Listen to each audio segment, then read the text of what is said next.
இல்ல கரூர் ஒரு மாசம் நீங்க இடைவெளி சொல்லியிருந்தீங்க. அதற்கு நான் இந்த நேரத்துல நான் ஒரு விளக்கத்தை கொடுத்துக்கிறேன். நீங்க நிறைய விமர்சனம் நடந்தது, ஏன் கரூர்ல அங்க போய் மக்களை சந்திச்சிருக்கலான்ட்டு. ஆக்சுவலா தலைவர் அவர்கள் கரூர் போகணும்னு தான் விருப்பப்பட்டாரு. அதற்காக முயற்சிகள் நாங்க அதிகமாக கடந்த நாட்கள் நாங்க மேற்கொண்டோம். முதல் விஷயம் என்னன்னா, எங்களுக்கு மண்டபம் கிடைக்கிறதுல பெரிய சிக்கல் இருந்தது.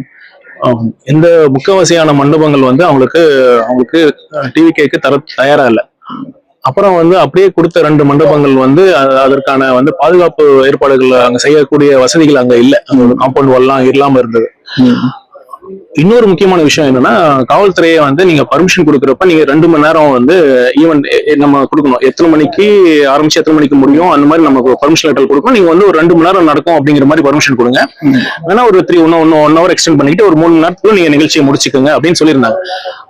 ஆனா என்னன்னா, தலைவர் அவர்கள் இப்ப போய் ஒருத்தர் 5 நிமிஷம் 10 நிமிஷம் பேசிட்டு ஒரு சம்பிரதாயத்துக்காக அவங்களை பாக்குற மாதிரி அவருக்கு என்ன இல்லை. அவர் நான் பேசணும்னா நம்ம தெரியும், ஒரு காரியம் நடந்த வீட்டுல போனோம்னா குறைஞ்சது ஒரு 1/2 மணி நேரம் இருக்கும். அதனால தலைவர் அவர்கள் என்ன விரும்பினாருன்னா, நான் எனக்கு நேரத்தை இவ்வளவு 5 நிமிஷத்துல 10 நிமிஷம் முடிங்கன்னு சொல்லி என்ன இது பண்ணாதீங்க, நான் பேசணும், எவ்வளவு நேரம் ஆகுமோ நான் அதற்கான நேரத்தை ஒரு செலவிழுத்து நான் அவங்களை சந்திச்சு ஆறுதல் தெரிவிக்கணும்னு சொன்னாரு.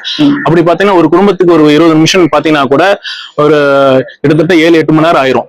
சோ அதனால காவல்துறையும் அப்படி சொல்லியிருந்தாங்க. அதனால நாங்க ரொம்ப நேரம் இதை பிளான் பண்ணி லாஜிஸ்டிக்ஸ் எல்லாம் பிளான் பண்ணி அதனாலதான் இங்க சென்னையில வைக்க வேண்டிய சூழ்நிலை இருந்தது. அதே மாதிரி நாங்க பிளான் பண்ண மாதிரியே கிட்டத்தட்ட 9 மணி நேரம் நடந்தது. காலையில 9 மணி ஆரம்பிச்சு மாலை 6 மணி வரைக்கும் தொடர்ந்து அவர்கள் எல்லாத்தையும் பார்த்தாரு. சோ இத்தனை 9 மணி நேரம் அங்க கரூர்ல ஒரு வெளியில வச்சா காவல்துறைக்கும் அவங்க லாஜிஸ்டிக்ஸ் கொடுக்க முதல்ல அவங்க தயாரா இல்லை. மண்டபம் கிடைக்கிறதுல சிக்கல் இருந்தது. காரணத்தினால்தான் நாங்க சென்னையில வச்சிருந்தோம்.